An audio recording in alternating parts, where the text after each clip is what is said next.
তিনি আজকে অসুস্থ। আমি কয়েকদিন হলে তার জন্য প্রত্যেকটা মাহফিলে মোনাজাত করতেছি। দেখবেন ইউটিউবে আমার কয়েকটা মোনাজাত বের হয়েছে। তার জন্য আমি চোখের পানি নিয়ে দোয়া করি, আল্লাহ তাকে তুমি পুরোপুরি সুস্থ করে আবার আমাদের কাছে আসার তৌফিক দাও। জোরে কোন আমিন, জোরে বলো আল্লাহুম্মা আমিন। তিনি কত দুঃখী একজন নারী, 33 বয়সে সে বিধবা হয়েছে, 2টি এতিম সন্তানকে লালন পালন করেছে। অথচ হাসিনা এতিমদের মাল আত্মসাৎ করার অপরাধে মিথ্যাভাবে তাকে জেল দিছে। দলে কর কথা, কত দুঃখী একজন মানুষ, 2টা সন্তানকে লালন পালন করেছে, কত কষ্ট। জিয়া রহমান যাওয়ার পরে তার কিছুই ছিল।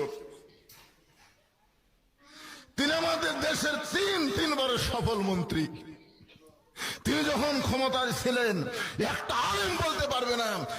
এই দেশটার জন্য যেই মানুষটা স্বামী সন্তান হারা হওয়ার পরও আপোষ করেন নাই, বেগম খালেদা জিয়া, মৃত্যুর সাথে তিনি পাঞ্জা লড়ছেন। যে কোনো সময় হয়তো কোনো একটা খারাপ খবরের জন্য আমাদেরকে অপেক্ষা করতে হবে।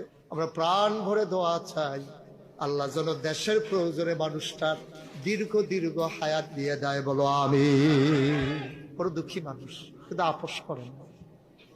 দেশটাকে হৃদয় দিয়ে ভালোবেসেছেন। আপোষ করলে সোনার চামচ মুখে দিয়া রাত দিন কাটাইতে পারতেন। জেলখানায় গিয়েছেন, নিজের ছেলে হারিয়েছেন, স্বামী হারিয়েছেন, তারপরও মানুষটা আপোষ করলেন না।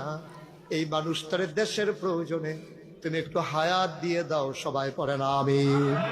আরেকটা দোয়া করি, আর যদি হায়াত না থাকবে, একদিন না একদিন তো যাওয়াই লাগবে।